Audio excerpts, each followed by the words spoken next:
Morning, you guys. It's day number 89 of my sabbatical to 100 days, coming to an end very soon. Been out here changing my body, my mind, pretty much observing whatever else happens. Happy Sunday to you guys watching this live. If you're watching on the replay, really appreciate you being here as well. Always fun coming on live, jibber jabbering with you guys, talking about stuff, talking about life.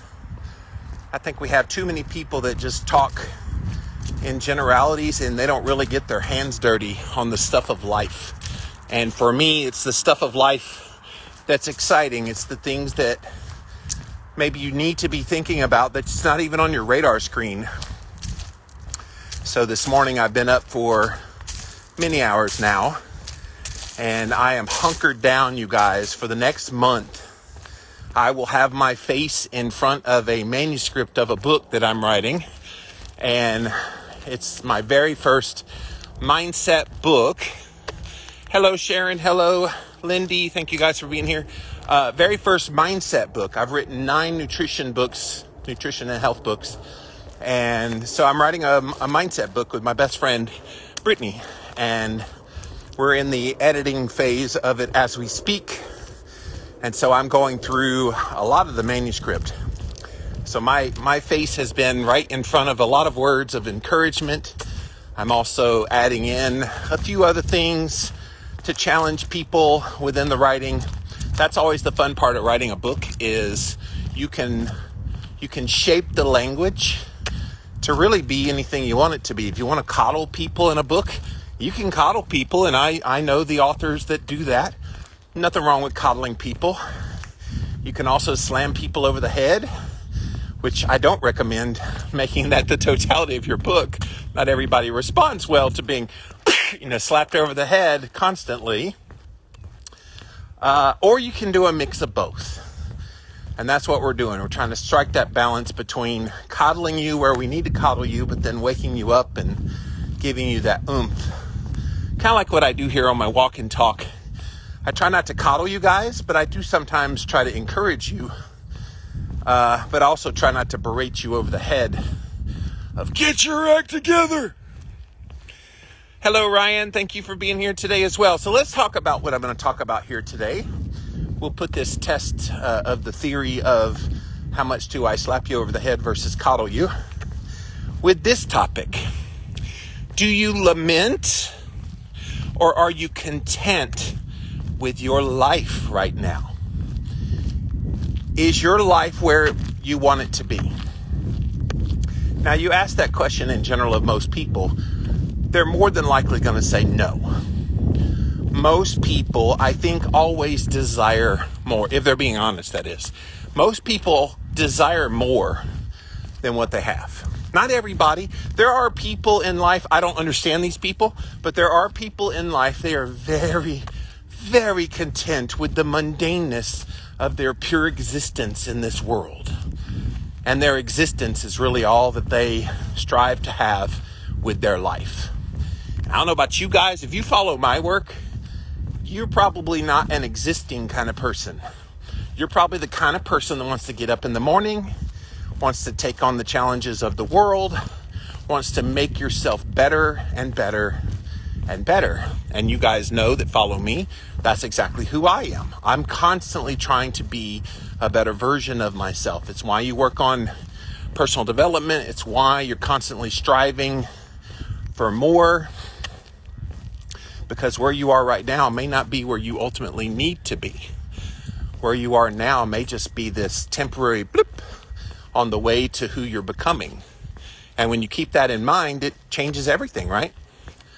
Good morning. And so I just wanted to bring this to you today because I feel like there's a lot of people that do lament their life. And let me talk about that lament for a second. Because a lot of people lament, meaning they feel sorry about, they have regret about, they wish things had turned out differently than. And trust me, if you're human, you're going to have all of those feelings at some point. All of those things are a part of your human experience regretting things that happened in your past, how things played out, maybe decisions that you made. You're always going to have those moments of lament. But the problem with lament is lament takes away from the lessons you learned from whatever it is that you're lamenting about. And while the thing did not go the way you wanted it to go, you have to admit that because you went through certain things, you're now who you are. You've now become the person that you are today because of those things that you're now lamenting. So should you lament those things? If you've grown from them, if you've become a better human being because of them, is that something to lament? I don't think so. I think if you've been through an experience, good, bad, or ugly, doesn't matter.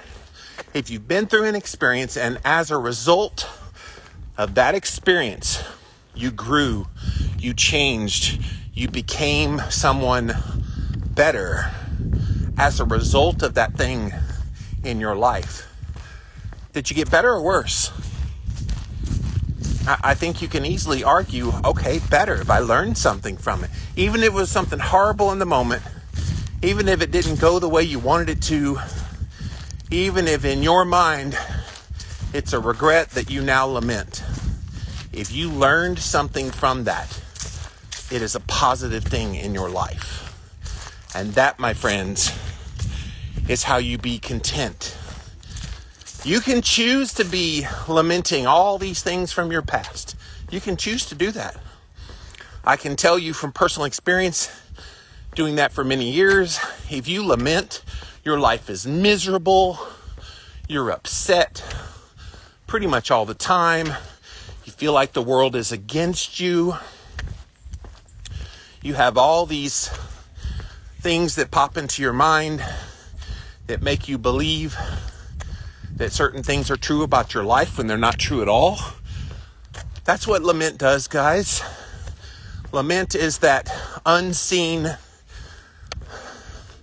flesh-eating virus within you that's just eating you alive from the inside. And you allow that. You allow it to promulgate. You allow it to fester because you choose to lament those things that have happened in your life.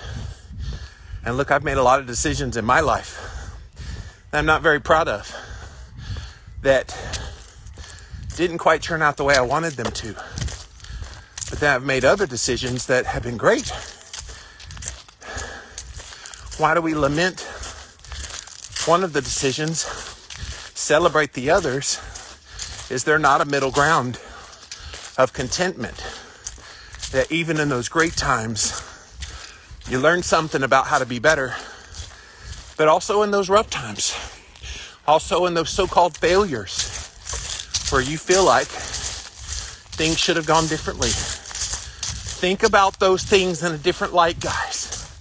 Don't allow your brain to fool you into thinking there was no benefit that came out of this thing that you're now lamenting.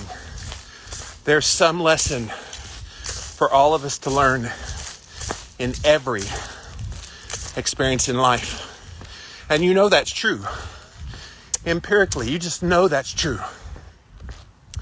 And yet we choose to lament. We choose to dwell on that negativity, to not really put in the effort to see what's really there.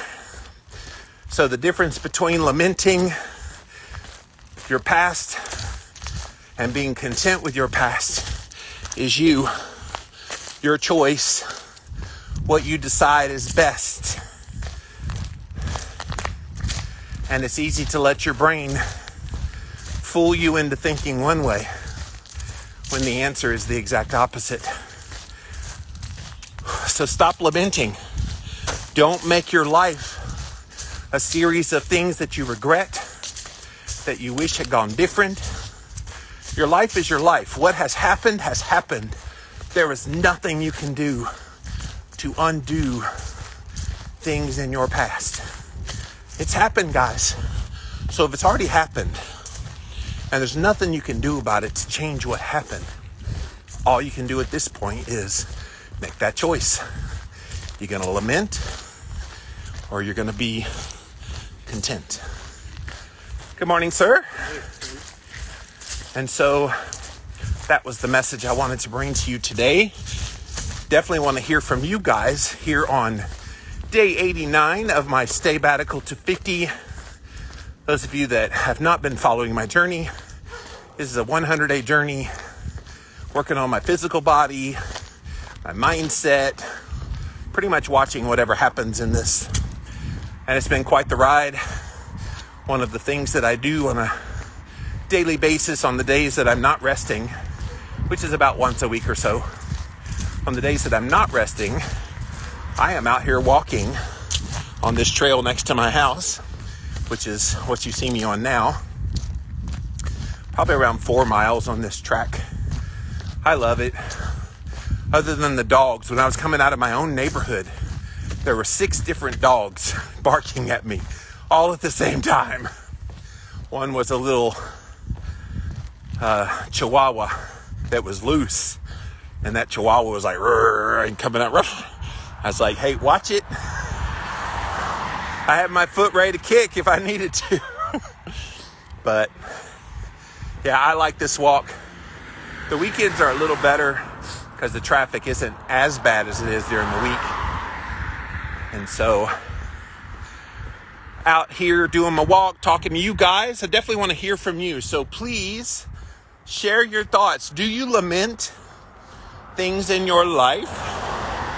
Are you one of those people who dwells on past mistakes, who always has regret and beats yourself up over decisions that you've made? Don't feel bad if that's you, because that used to be Jimmy too. Jimmy used to beat himself up. I mean, I'm talking about things that happened years ago. And they pop in your head and you suddenly get this overriding dread all over your body. It's like, what was I thinking? Why did I do that? We all have those moments. So have you tried to focus on contentment? Is this something that's even on your radar? Or is this what I'm sharing here today something brand new to you? That you didn't realize you had a choice? That you don't have to lament those things from your past? You can very easily be content about the lessons that you learn. And again, there's some bad things that have happened in my past that I have learned from them. Not in the midst of it usually, but definitely in hindsight, when you start to think about those things and the fallout from what happened, you can sit there and regret it, lament it, let it eat away at you, or you can flip it around and say, you know what? Yes, that sucked in the moment, but now looking back, I realize because of that and because of this, I'm now in a better place. And at the time, it didn't feel that way. At the time, it seemed so overwhelming to you that you didn't know how you were going to get through it. And then those memories pop back in your head from time to time now. So I think lament's pretty natural, especially in close proximity to whatever it is you're lamenting. But the contentment, the sooner you can get to being content, learning the lessons from, that's when everything changes for you. And here's what else happens when you become content and choose to be content rather than lament. The next thing that comes up in your life, you won't be so quick to lament. You will move very quickly with that next thing into contentment, because contentment breeds more contentment. Now, contentment doesn't mean happy. A lot of people hear content and they think, oh, happy. I'm not happy. I regret it. It's sad. So don't misunderstand. Contentment just means you're not in that death spiral, which is what lamenting does. Lamenting will send you down that negative path in your mind and make you believe things that aren't true, but they seem so true. They seem so real. Good morning, guys. Good morning. Hey. So, whereas contentment is, okay, that sucked, but let me see what I can learn from that and be in at least a positive mindset. Doesn't mean you're happy. Doesn't mean things are going super hunky-dory and everything's fine. You may still have some issues you got to work through, but you're no longer lamenting. Lamenting, I think, just brings us down too dark. But lamenting is the default for so many people. They're not feeling very content. So I definitely want your guys' thoughts, so please chime in if you have any thoughts on this idea of lamenting versus being content. Do you lament? If so, why? Or maybe you have lamented in the past. Tell us why. What happened there? Or do you choose contentment? And do you find that a good strategy? And again, I will repeat, by contentment, I'm not saying be fake happy. Content doesn't mean putting on a smile and making everybody think that you're happy. That's not contentment either. Contentment is peace in your heart about what happened, having some sorrow about the way things unfolded, but then able to flip it around, able to say, okay, as sucky as it was, here's some things I learned. As bad as going through that was for me, now I'm glad it happened because ... You fill in the blank. You see the difference? So I hope this is something that's resonating for you. I feel like a lot of people live their lives full of regret constantly. Always lamenting, always wishing things had gone differently in their life. And I get that allure. Trust me, I've been down that path in my own mind. Why did that happen? Why did this have to happen? Why did my parents divorce when I was 1.5? Why did my mom divorce the stepdad that I really liked when I was 9? Why did I have to go live with my dad at 14, who then ended up abusing me physically and mentally for 3.5 years? I got a lot of things that over the years I have lamented. And so when you go through those moments, it's very easy to just go down that deep, dark path in your mind and say, yeah, why? Yeah, I need answers. Explain what's going on. But then you realize that's a fruitless path. You realize that's not really going to help you very much. You realize you really have to learn to be content in every situation. And in that contentment, you're finding peace. Not necessarily happiness, but you're finding peace about what happened. Peace can lead to a little more rationalization of being where you want to be in your life. Whereas lament keeps you in chaos. And that constant chaos keeps you paralyzed from growing. Good morning, sir. And so that's what I wanted to share with you guys today. Please chime in. I think this is an interesting topic. I feel like a lot of people lament things that happen in their life. And that's a shame. We don't need to be lamenting our lives. We need to be celebrating them. Learning from the experiences, good, bad, and ugly. And learning to be content in the midst of all the chaos that is in our life. All right. You guys need to talk to me. I see Kara wrote a comment, but I need a few more comments or this is going to be a very boring and short walk and talk. Don't leave me hanging, guys. All right, so I'm going to go back to the top, see what you guys have to say. Happy Sunday, Miss Sharon. Hello, Lindy. Hello, Ryan. Good morning, Linda. Hello, Jacob. Shout out from Chicago, says DeMarco.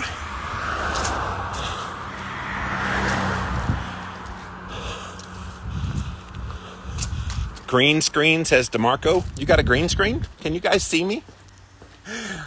I promise you, I'm literally out in nature. I love this walk. I showed it yesterday. Got all the leaves on the ground this time of year. Nice little trail. I love it. Love it, love it, love it. Kira says, I have heard people like Dr. Phil say, fake it till you make it. Yeah, I've never liked that, fake it till you make it. I suppose within a job setting, you don't want to bring those kind of things to work with you. And so in that context, maybe. But in your life and around people who love you, no. You better not fake it. If you've got to fake it around people in your life who are friends or family who supposedly love you, I'm going to question whether they actually love you or not. Honestly. I'm going to so question that. And I wouldn't put up with that, honestly. If I have to fake it around somebody, you're not real. You're not real in my life if I have to fake it. I see my friend Kelly is on here. Kelly and I, we talk honest with each other, don't we, Kel? And you would hate it if I faked it to you and vice versa. So we don't. We're good friends because of that. And I've got lots of friends like that. I say lots, like 8 or 9 like that. Good morning. Good. Kira says, but then those people never make it and just live a fake, unfulfilled life. Talking about the people who fake it till they make it. They fake it until they never make it because they're not living who they are. I embrace all my emotions. We can't stay always happy. We do have to dwell. Yes, please feel your emotions. I hate these people that say, oh, if you're feeling bad, just turn that frown upside down and make yourself happy. And I just want to go, fuck you. Seriously. Like, come on. That does not help anybody. My podcast co-host Brittany and I did an episode of the One Step Deeper podcast all about toxic positivity. People that say, oh, you need to be positive all the time.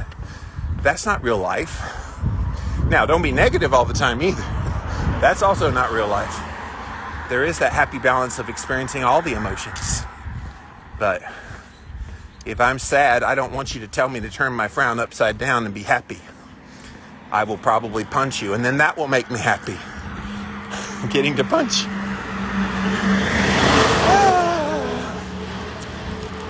We have to feel, not dwell.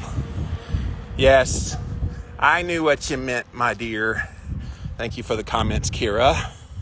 Linda says, I live a very content life myself, but every once in a while something will just pop up from 40 years ago and totally mess with me.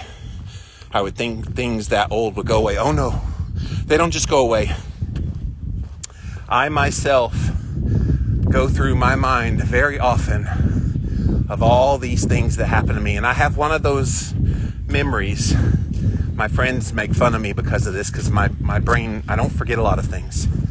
And so my brain remembers incidents like a little movie playing in my head. I can see things as they happened. And this is decades ago that these things happened. And I can see them in my mind's eye. And it's very real in that moment. And the body is so smart too, because when it sees things in the mind's eye, it responds physiologically to thoughts. This is why sometimes you see something that will remind you from your past, and then suddenly over your body, you've got this feeling of dread. You've got this sudden palpitation of your heart. Maybe you get a little cold sweat. All these physiological responses just to a thought. Now think about that. It's artificially manufactured when we're watching movies. You ever watch a horror movie and they do that little stinger, and they just make that really loud noise? You jump, right? That's a physiological response to outward stimuli, even though it's not real. Same thing happens with thoughts in your mind. You have those reactions, and it does hit. That's in those moments when you need to remember it's not real, number one, but that it has happened and that you've already learned the lesson from it. Maybe the reason it's popping back up in your head is you haven't quite learned all the lessons from it yet. Maybe it's still there so that you do. So that's a thought for you as well, Linda, that when that pops up, think it through. Is there something about this I haven't seen before that maybe I need to learn from? Not saying that's true. I'm just saying it's something worth working on the next time it happens, rather than sitting in the lament. Try to turn it around and go, okay, how can I take this feeling and then be content with that feeling? Kelly says, I'm at the focus on today's point. I guess living in the future causes sadness. Yes. Yes, living in the future will always upset you, because keep in mind, it's not the actual future. It's our interpretation of what we hope for a future. And trust me, that temptation is there. I know it. I have so gone down the path of, well, if this, and this happens in the future, I'll be happier. And that just sets you up. I think what we all need to start doing is living in the moment, hopeful for the future, setting ourselves up for things that could happen in the future, but not throwing all our eggs in that basket. That's where the discontent comes in. That's where the lamenting that things aren't moving along. You have a concept in your brain about how you want the future to look, but then when it looks like that's not going to happen, you start to feel crummy. It starts to pull you down. That's no way to live. Especially when those things that you're dreaming about for the future most likely won't be happening. Very rare that you set in your mind what you think the future is going to look like, and it goes exactly like that. Very rare. Most of the time you have ideas, and you should envision the future. Not saying don't ever do that, but don't make it set in stone. Just look at the way you think about the future as a blueprint for how things could go. And maybe bits and pieces of those things do happen, but then realizing, okay, there could be a better plan than what I've imagined. I've seen that happen, where I had envisions of things for the future, and then the future that actually happened was better. Sometimes it's been a little worse. So it's just having that expectantness of whatever happens, without really having an emotional tie to what's not happening yet. Maybe the fact that things aren't happening is an answer about what should be happening for the future. All things to ponder. And Kelly said, yes, all the honesty. Yes, I like our friendship because of that, Kelly. Because we don't hold back sharing honestly about everything. So that's cool. Kira says, all this mental clarity and good brain function, ostensibly from your carnivore diet, I assume you're saying, keeps the memories intact. Yes. I often lament my ketosis brain. I'm like, damn you ketones. Makes my brain work so well that I can't forget things. So I like that my brain works well. I don't like that I don't forget things. There's a few things I'd like to forget in this life. I need that Men in Black little zapper thing. Just don't wipe out everything I know. Just the things I don't want to remember. I don't guess it works that way. All I have to do is eat fast food and seed oils to work on getting type 3 diabetes to forget it all. Just kidding, yes. Yes, Alzheimer's disease, known as type 3 diabetes. We've known that in the research world since the mid-2000s. But I'm glad to see a lot of people are recognizing it now. Linda says, I will try working on them. You always have good advice. Well, I try to bring rationality and a heart to all the things I share, Linda, so I'm glad that resonated with you. It's something to try. Reframing that visceral reaction from a memory. There's certainly nothing wrong with that. And knowing that it's a trigger for you, that you get those feelings, maybe next time now you have a game plan rather than just sitting in those feelings that are old and should be long gone, like you mentioned earlier. Sit in them, but then have a means to an end. All right, how can I move to contentment? What is it that I need to learn from this? So let me know how that works. I'd be really interested. So if you're just joining us, day 89 of my stay sabbatical to 50. I've been on this 100-day journey seeking to change my body and my mind, watching what happens. One of the fun parts of this journey has been doing this walk and talk, which, if you haven't heard the news, I am turning into a podcast in the new year. I already do one mindset podcast called the One Step Deeper podcast that airs on Mondays with my best friend, Brittany. She and I have really good chemistry together. We talk all the time. In fact, on Black Friday, she called me and we ended up talking for 3 hours and 45 minutes on the phone. She said, I think we just set a new record. I said, yeah.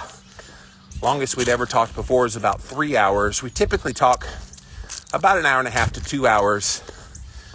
And, but 3 hours, 45 minutes. I was like, whoa, I think, well, she had a lot of stuff for Thanksgiving, so we didn't get to talk for a few days.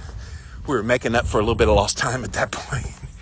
So that's the One Mindset podcast I do. I'm also writing a book with her coming out early next year, One Step Deeper Journal. But I want to start a new mindset podcast that takes the best moments from these walk and talks and makes them into a short podcast, like 15 to 20 minutes. So stay tuned for that. Not sure what I'm going to call it yet. Maybe I should make a contest where you guys help me come up with a name for the podcast. But I will keep doing the walk and talks, and that will be how I make the podcast. So that'll be interesting, right? Something to look forward to. And I'm getting more into the mindset stuff. Look, I've talked about diet and health for 17 years. And while I still have a passion for nutrition and health and healthy living, still have a great passion for it, I feel like the missing piece in so much of the nutritional health community is the mindset stuff. If you can't reach people with their head stuff, all the diet, all the exercise, all the everything they do is for naught. If you can't get them to go back in time, why are they thinking the way they think? Where did that belief system you have come from? Why do you still have recollections of bad things in your past? All of those things are mindset things. And so I want to pour a lot of my focus in 2022 on the mindset. In fact, Brittany and I are already talking about doing like a mindset conference where we invite in people to speak. And then Brittany and I obviously host the event and speak and do our podcast. We'll have our book out by then. So yeah, lots of ideas for the new year on mindset. Mary says memories, both good and bad, are a blessing. I've lost so many memories due to the progression of narcolepsy. So thankful, so much of my life I don't remember now. I'm thankful I've regained what I have because of keto. That's awesome. And yeah, I guess those of us that bellyache over our ketosis brains, we don't realize the flip side of that is forgetting about things. The sad part is I remember things that happened to me, but then the perpetrator of those bad things happening, he's lost those memories long ago. If I tried to confront my dad now in his state of mind about the things he did to me, I don't know that he would remember. And that to me is even worse than if he remembered and just denied it. I don't know which is worse, that he's already forgotten and thus no forgiveness will ever happen. I guess I can be content in that, knowing, okay, he's too far gone and there was nothing he did while he still had his mental faculties to restore our relationship. But in the back of my mind, I still always would want that. But I now realize that's probably an impossibility. So I can't dwell on that and want something that will never happen. So I guess there's good and bad with both of it, Mary. She adds, but there's an empty place in my heart when I look at photos of my childhood and my children's childhood, and my mind is an empty slate. I could not imagine, and I'm sorry you went through that. Uh-oh, there's a loose dog, guys. Let me pay attention to this boy, because he is running around like a bad man. All right, he's got his tail up, so he's not unhappy. All right, he's in the backyard over there. I think I'll be safe. These damn dogs. I need to get me a little thing of pepper spray or something so I don't get attacked.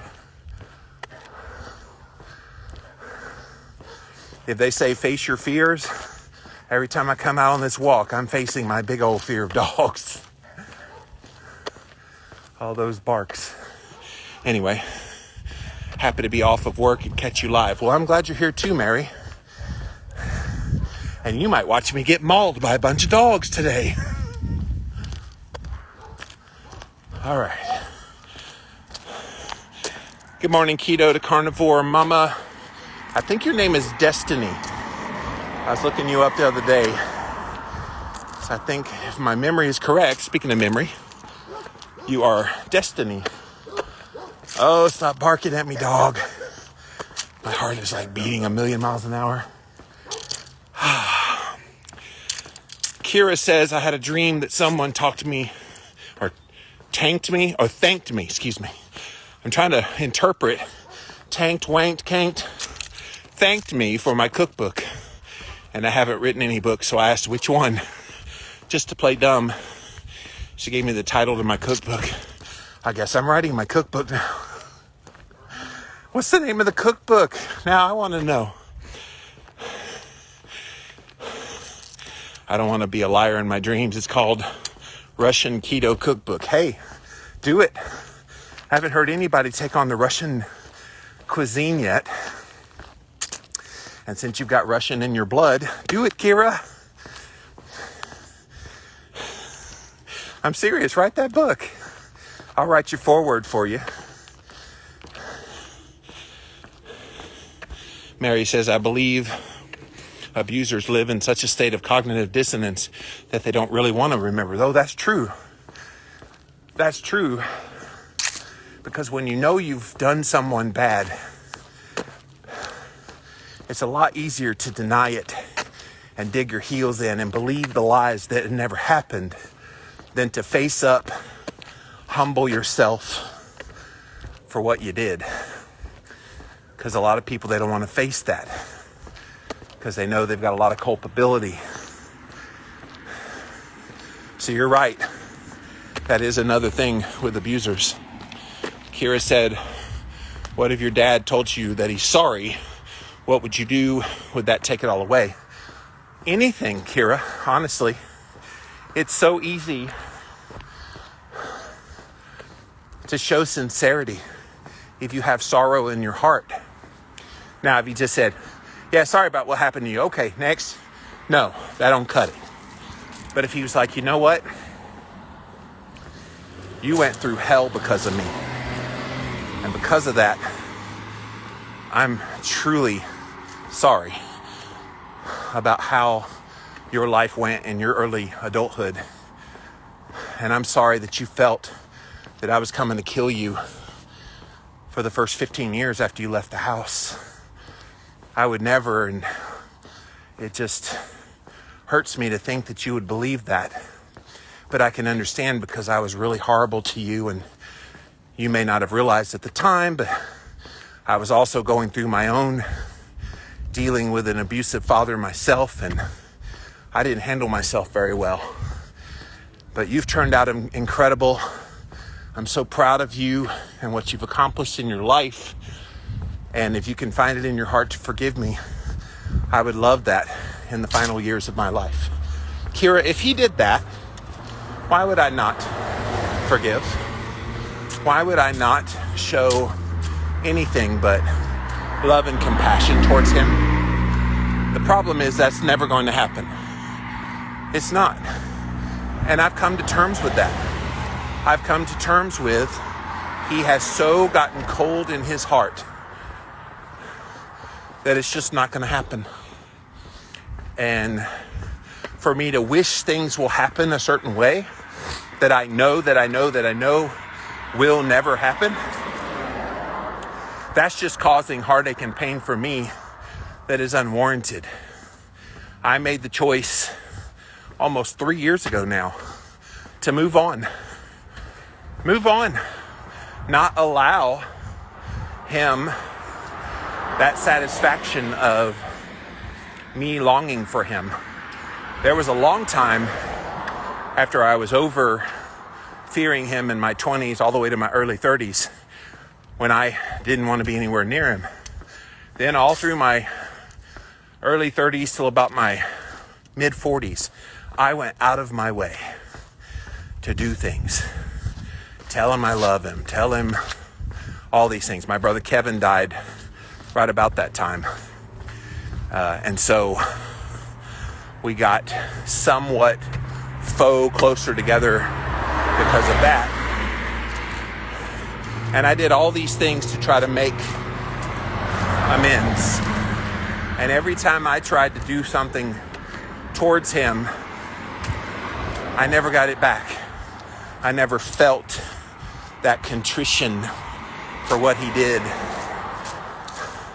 And of course, I never broached the subject directly because I knew he would fly off the handle and not handle it well. So I played the game.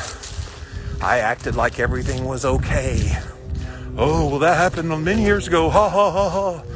I remember one time, I've never said this out loud. I remember one time I was at my brother's house and my dad was over there, and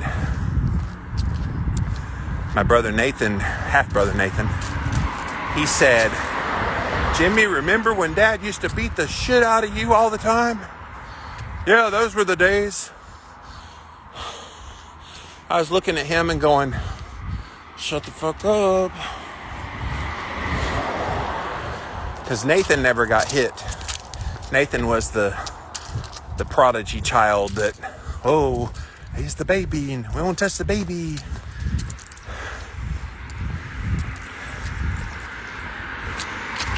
So yeah, that's a tough thing, what you asked there. If he just said sorry, but there was no meaning behind it, no. If he said sorry and showed contrition, yeah, I would forgive him. But at this point, Kira, I know it's never going to happen. Mary says you need to carry a stick and dog treats and yes, some pepper spray. How am I supposed to carry treats, a stick, pepper spray, and hold a camera doing it? How in the world would all that work? I need a little backpack. This walk is already challenging enough. I don't need to add more weight to me. I guess if I get bit, I get bit. It is what it is. What is with all the unleashed dogs on your walks? Yes, Destiny, exactly. Most of them are on leashes, but I've seen 3 today off of a leash. None of them got close enough for me to be truly scared. But if I see one charging at me, I'm kicking and screaming bloody murder. Yes. DeMarco says, I'm still waiting for my mom asking for forgiveness. Mental abuse can be worse than physical. Betting is over in minutes. Oh, the abuse is over in minutes, but the mental abuse lasts a lifetime. Hey, you're not telling me anything I don't know. Look, I have vivid memories of the physical abuse, but I still have pain from the mental abuse. When your own dad tells you that you're a faggot and no girl will ever want you, that stuff plays with your head. That stuff will eat you alive. So I know all about the mental. Oh, did I say destiny is cherish? I got it. Cherish is your name. Thank you, Keto to Carnivore Mama. I tried to remember. Yes, cherish. Love it. Go, Jimmy, go. Dog and walker. Yeah, we don't want those dogs, please. Maybe a little pepper spray. Is there a pepper spray emoji? The title is K Russian Keto. Write that book, Kira. Do it, do it, do it. Bulletproof Coconut. A lot of people blame others because they don't want to admit they were at fault. Yeah, and look, I think about my dad again. He has lamented his whole life. And look how it turned out for him. He wasted so much of his life. And I think he's sick today because of the lament. He's in his early 70s and he's probably in the body of a 85 or 90-year-old. Because he lamented. He could have avoided all those things if he just dealt with his own crap. But he refused. And then he created his own problems, beating me and just living his life the way that he did. We all make choices in life. And he chose to lament rather than saying, okay, what happened with me, talking about him, with his dad beating him. He could have easily switched that and said, you know what? Ain't no way in hell I'm touching my kid. I know what that felt like and I don't want to put my kid through that. But he did. He put me through that. Now, thankfully, I never have kids. Never have had kids, and so I don't know how I would have responded. I know if I had kids in my 20s, I definitely would have hit them. Or at the very least, for sure, would have yelled at them. Because I was still dealing with my own trauma. It just sucks when you go through thinking about all those things over and over and over. I feel bad for those who live in anger and hate, says Bulletproof. Yes. Because that does not end well. And all it ends up hurting is that person. That's it. That's the only person that ends up getting hurt. Kira says, you are both still alive, and I've seen weird miracles happen. Hey, look. My brother Kevin, he didn't talk to my dad for 10 years. And it wasn't until I was with Kevin and I called my dad and I made them talk that they talked. And then 1 year later, my brother had his heart attacks. And then he ended up dying 8 years after that. So could you imagine my brother going all the way to his dying breath and they were still arguing about whatever they were arguing about? That would not have been good. Bulletproof Coconut, I once chased a fake friend, did everything to make amends, and they didn't really care at all. Hey, I will never chase anyone ever again.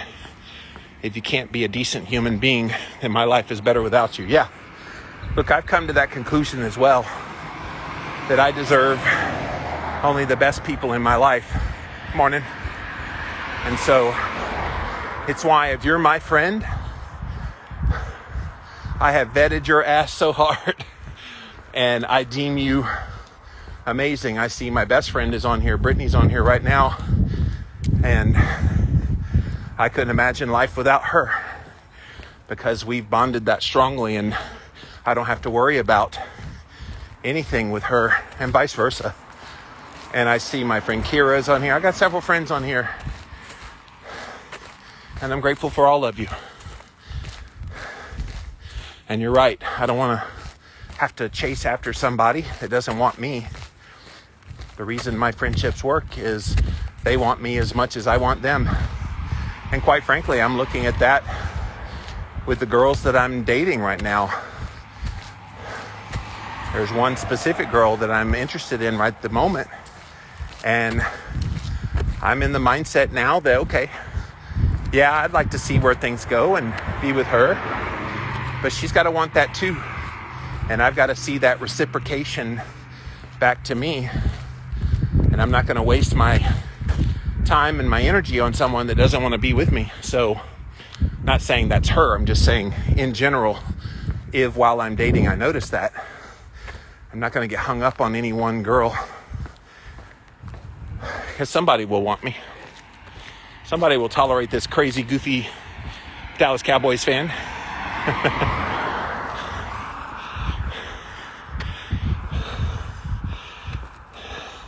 Pockets, says Mary.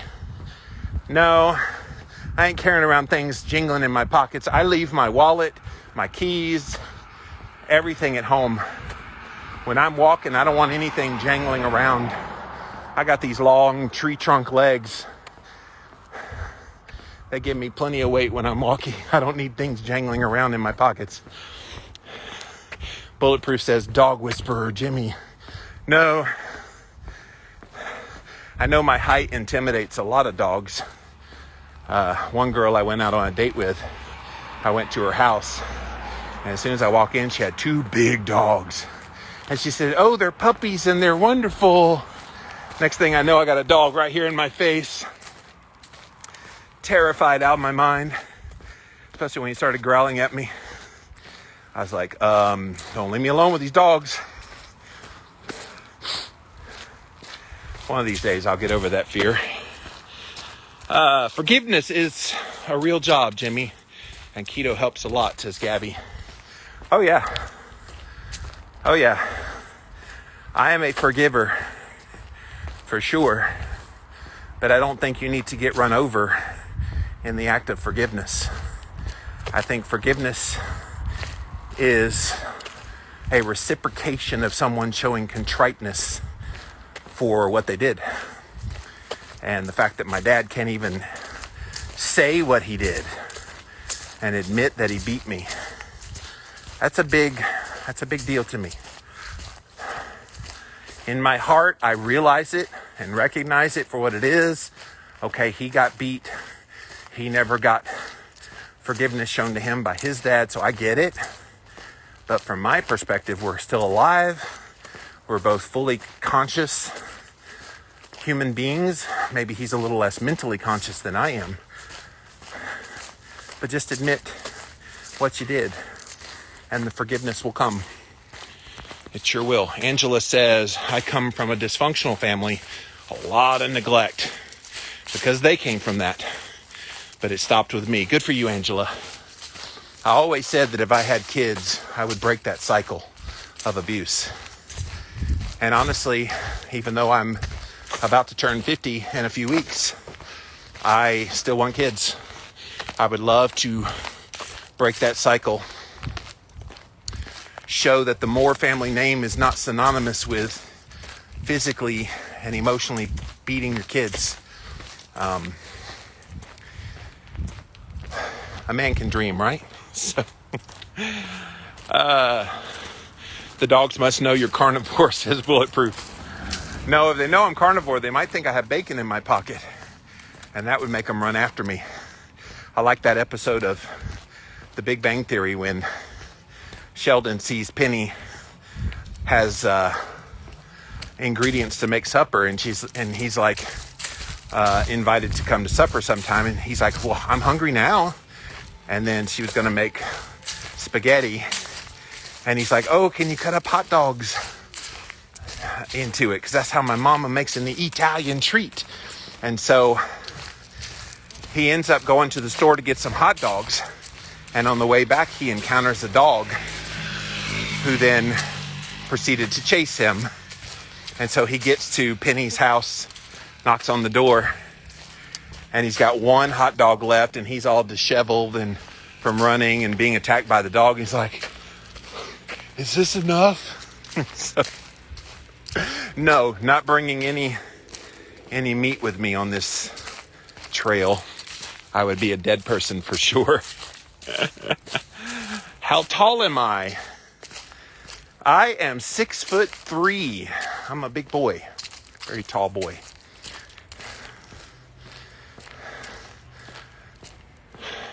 Wasn't always tall. I didn't get tall till I went to college, actually. I was 5'9" as a junior in high school. And then I think I got to 5'11" and senior in high school. 6'1" as a freshman in college, and 6'3" by sophomore in college. And then I graduated after 3 years. So, tall guy, 6'3". Putting your story out there helps break the cycle. Oh, for sure. It's why I started talking about it when I came back from my sabbatical. I was gone 6 months from September 2019 through March of 2020. I come back and start talking about childhood trauma, and my dad loses his shit and calls my mom, and our son is lying about me on the internet. And I wasn't lying at all. My mom knew the whole story at that point. And talking about it's been great on my podcast with Brittany, One Step Deeper podcast. We talk about that a lot, and both Brittany and I are both sharing our stories in our One Step Deeper journal coming out early next year. So you want to know more of the details of not just my story, but Brittany. Brittany has an amazing story as well. Cannot wait for you guys to read it. But we all have those things that shape who we are. And we can lament them, right? We can wish things had gone different. I don't do that anymore. I'm content with what happened. Not happy about it, but content that they happened. And then you seek to learn and grow from those experiences. That's how we're supposed to go through this thing called life. Good afternoon from very cold and snowy England, says Miss Lady Smith. Well, welcome.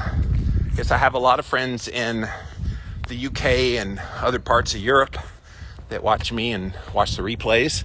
I see Ray Luca is also here.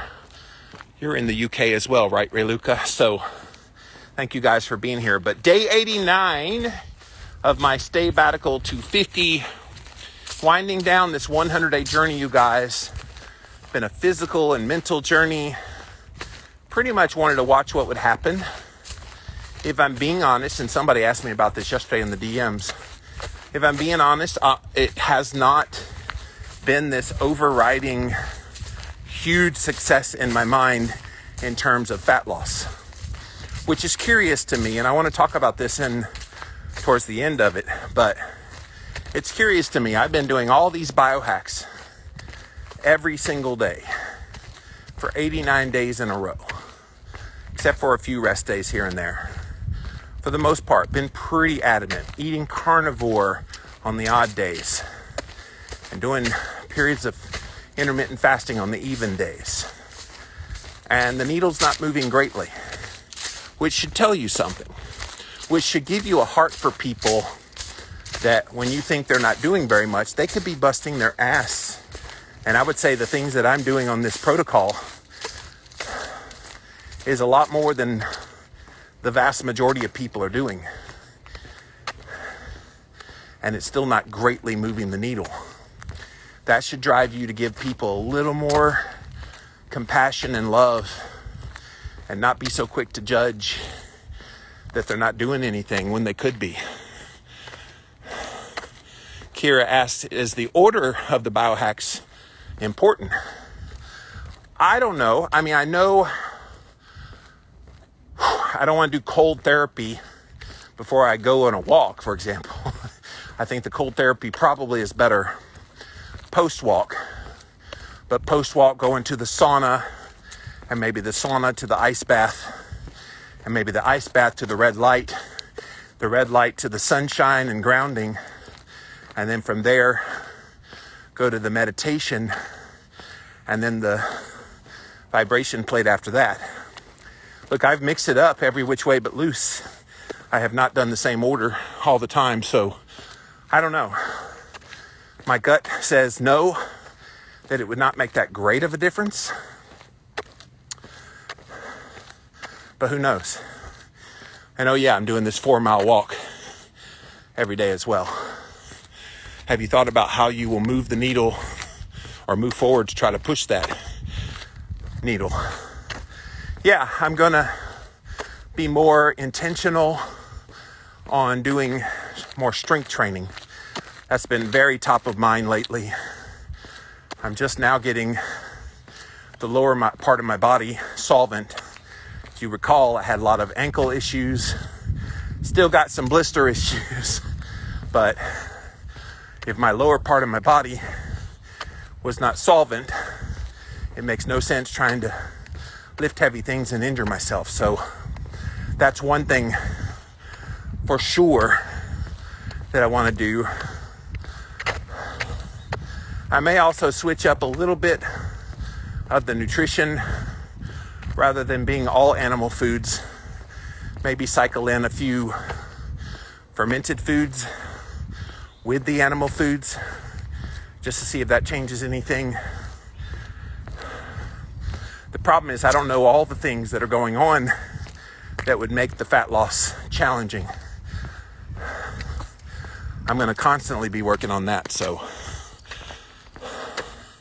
that's a definite. Maybe you have to eat daily to increase muscle. Well, I haven't lost muscle, Kira. I know that. And maybe when I start pounding the resistance training, you're right. At that point, can't really do a lot of longer fasting. But I can fast so easily 16 hours. That's nothing to me. Even 24 hours isn't a great fast. But being mindful of that for sure. Keto to carnivore mama, what's important is that you're doing something, not giving up. Way to go. Yeah. No. And like that's the overriding message of why I've been doing this so publicly, is I want to show people that doing something's better than nothing. And getting out there every day, showing up, is incredibly important. And I posted a link on my stories yesterday where somebody had asked in this news article, do you have to get your heart rate up when you're walking in order for it to be beneficial? And a cardiologist said no, just the mere act of movement every day. And they were talking about 15 minutes of walking. I'm going, 15 minutes, hold my beer.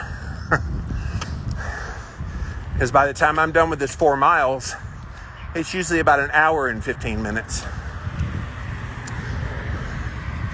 And so I do it. And I show people you can be consistent with it. And through that consistency,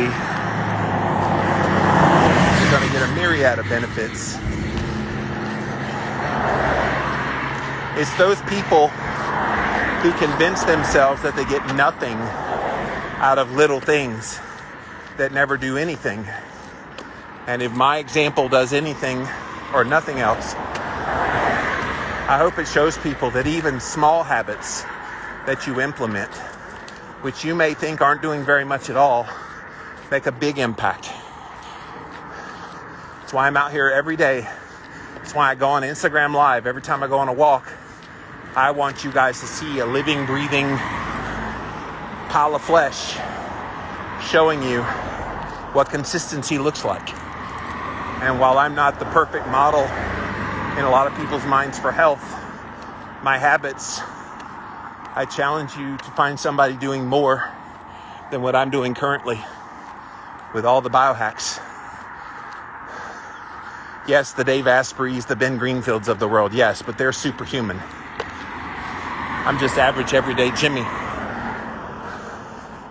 And if I can show people you do all these things, being proactive about your health, then they feel encouraged and empowered to do that themselves too. So hopefully that's the purpose that this journey has served, not just for my life, but for your life, watching me go through all this. Small habits are still self-discipline. Thank you, Kira. And that's what it's all about. People think, well, I don't have time to go to a gym for an hour a day. All right, so go on a walk in your neighborhood for 15 minutes a day. Doing that is much better than, well, I can't go to the gym for an hour, so I do nothing, right? All right, guys, I'm walking back in my neighborhood now, so let me sign off. Day 89 of my sabbatical to 50. Thanks for joining me on this journey. If you like these videos, I put them up everywhere, so go check it out. The hashtag sabbatical250. And you can find that on YouTube, Instagram, Facebook. You'll find the videos. And then on my website, livinglavidalowcarb.com/sabbatical. And you'll get to see them all there as well. So thank you guys for joining me. Enjoy the rest of your long holiday weekend. And I'll be back again tomorrow with another walk and talk. Until next time, we'll see you then. Bye, guys.